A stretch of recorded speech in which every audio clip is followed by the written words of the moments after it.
2. संचार जो करुणा को रोकता है।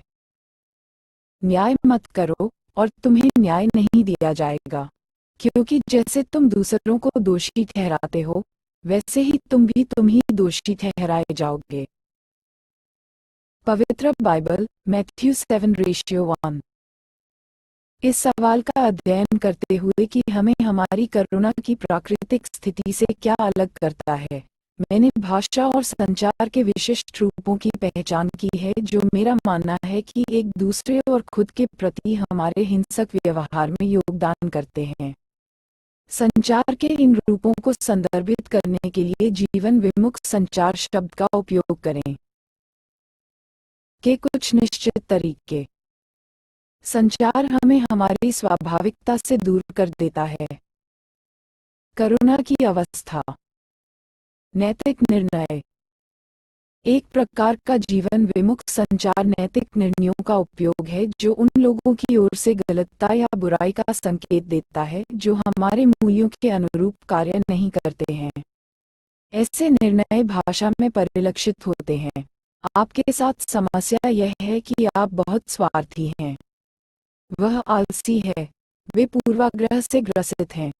यह अनुचित है।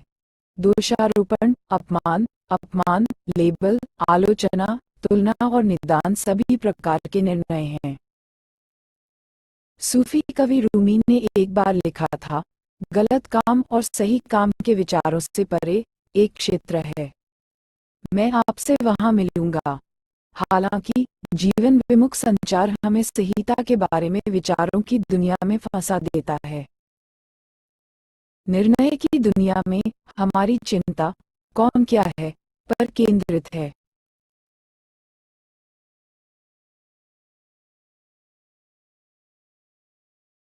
सोलह हिंसक संचार और गलती निर्णय की दुनिया।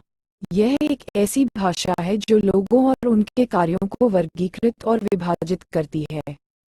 जब हम इस भाषा को बोलते हैं तो हम दूसरों और उनके व्यवहार का मूल्यांकन करते हुए खुद को इस बात में व्यस्त रखते हैं कि कौन अच्छा है, बुरा है, सामान्य है, असामान्य है, जिम्मेदार है, गैर जिम्मेदार है, स्मार्ट है, अज्ञानी है, आदि। वयस्क होने से बहुत पहले मैंने संवाद करना सीख लिया था। प्रकट करें कि अवैयक्तिक तरीके से ऐसा कौन सा व्यवहार था जिसके लिए मुझे अपने अंदर जाने की आवश्यकता नहीं थी।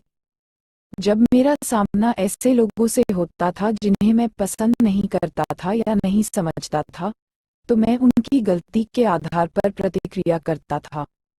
यदि मेरे शिक्षकों ने कोई ऐसा कार्य सौंपा जो मैं नहीं करना चाहता था, तो वे नीच या अनुचित थे। अगर ट्रैफिक में कोई मेरे सामने से निकलता, तो मेरी प्रतिक्रिया होती, तुम बेवकूफ हो। हम जो भाषा बोलते हैं, उसी के अनुसार सोचते और संवाद करते हैं। कुछ खास तरीकों से या कभी कभार व्यवहार करने के कारण दूसरों के साथ क्या गलत है, हम जैसा चाहते हैं वैसा न समझ पाने या प्रतिक्रिया न दे पाने के कारण स्वयं के साथ क्या गलत है। हमारा ध्यान इस बात पर केंद्रित है कि हमें और दूसरों को क्या चाहिए और क्या नहीं मिल रहा है, इसके बजाय गलती के वर्गीकरण, विश्लेषण और निर्धारण पर ध्यान केंद्रित किया जाता है।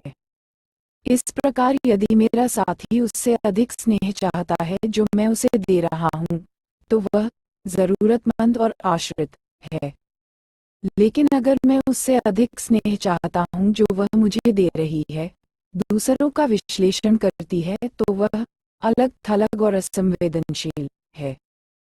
यदि वास्तव में हमारी अपनी आवश्यकताओं और मूल्यों की अभिव्यक्ति है, मेरा सहकर्मी ब्यौरों के बारे में मुझसे अधिक चिंतित है, वह चुगली करने वाला और मजबूर है। दूसरी ओर, अगर मैं विवरणों के बारे में अधिक चिंतित हूँ, तो वह मैला और अव्यवस्थित है।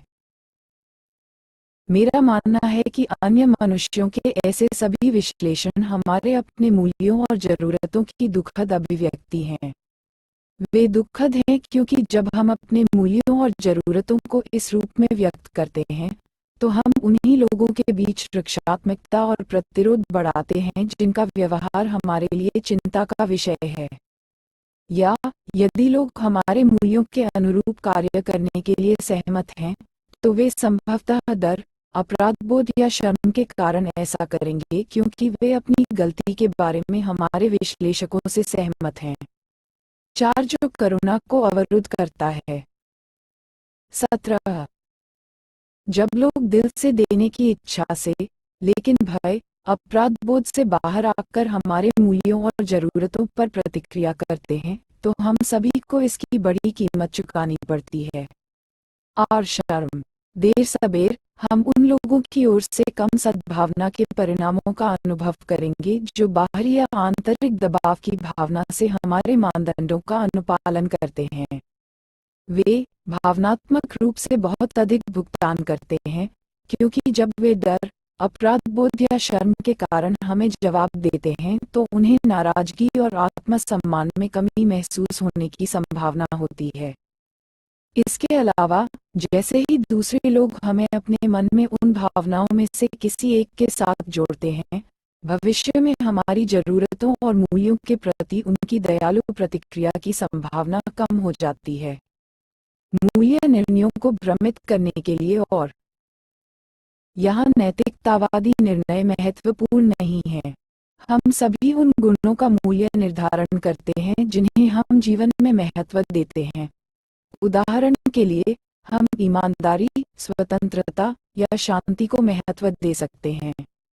मूल्य संबंधी निर्णय हमारे इस विश्वास को प्रतिबिंबित करते हैं कि जीवन की सर्वोत्तम सेवा कैसे की जा सकती है।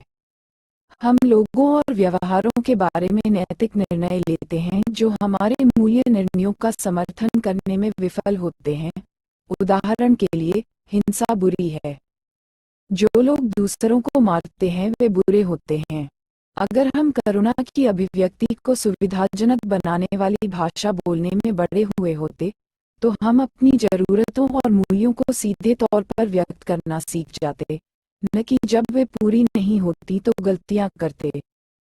उदाहरण के लिए, हिंसा बुरी है के बजाय हम कह सकते हैं, मैं संघर्षों को हल करने के लिए हिंसा के उपयोग से डरता हूँ। मैं अन्य तरीकों से मानव संघर्षों के समाधान को महत्व देता हूँ। भाषा और हिंसा के बीच का संबंध मनोविज्ञान के प्रोफेसर ओजे का विषय है। कोलोराडो विश्वविद्यालय में हार्विक का शोध। उन्होंने दुनिया भर के कई देशों से साहित्य के टुकड़ों के यादृच्छिक नमूने लिए और लोगों को वर्गीकृत और आंकने वाले शब्दों की आवृत्ति को सारणीबद्ध किया। उनका अध्ययन ऐसे शब्दों के लगातार उपयोग और घटनाओं की आवृत्ति के बीच एक उच्च संबंध दिखाता है। ये सुनकर मुझे कोई आश्चर्य नहीं हुआ कि उन संस्कृतियों में जहां लोग मानवीय जरूरतों के बारे में सोचते हैं, उन संस्कृतियों की तुलना में काफी कम हिंसा होती है जहां लोग एक दूसरे को अच्छा या बुरा कहते हैं और मानते हैं कि बुरे लोग दंडित होने के पात्र हैं। जिन घंटों के दौरान अमेरिकी बच्चों के देखने की सबसे अधिक संभावना होती है, उनमें से 75% टेलीविजन कार्यक्रमों में नायक होता है। या तो लोगों को मारता है या उन्हें पीटता है। ये हिंसा आमतौर पर शो का चरमोत्कर्ष बनती है। दर्शकों को ये सिखाया गया है कि बुरे लोग दंड के पात्र हैं, इसलिए वे इस हिंसा को देखने का आनंद लेते हैं। अगर सब नहीं, हिंसा चाहे मौखिक, लोगों को वर्गीकृत करना और उनका मूल्यांकन करना हिंसा को बढ़ावा देता है। बहुत के मूल में, मनोवैज्ञानिक या शारीरिक, चाहे वह परिवार के सदस्यों, जनजातियों, राष्ट्रों के बीच हो, एक प्रकार की सोच है जो संघर्ष का कारण किसी के विरोधियों में गलतता और स्वयं या दूसरों के बारे में भेदित्ता के संदर्भ में सोचने में असमर्थता को बताती है। अर्थात, क्या कोई महसूस कर सकता है, डर सकता है, चाह सकता है, खो सकता है, आदि। हमने शीत युद्ध के दौरान सोचने का ये खतरनाक तरीका देखा। हमारे नेताओं ने यूएसएसआर को एक दुष्ट साम्राज्य के रूप में देखा जो अमेरिकी जीवन शैली को नष्ट करने पर तुला हुआ था। सोवियत नेताओं ने संयुक्त राज्य अमेरिका के लोगों को साम्राज्यवादी उत्पीड़क के रूप में संदर्भित किया जो उन्हें अपने अधीन करने की कोशिश कर रहे थे। किसी भी पक्ष ने ऐसे लेबलों के पीछे छिपे डर को स्वीकार नहीं किया।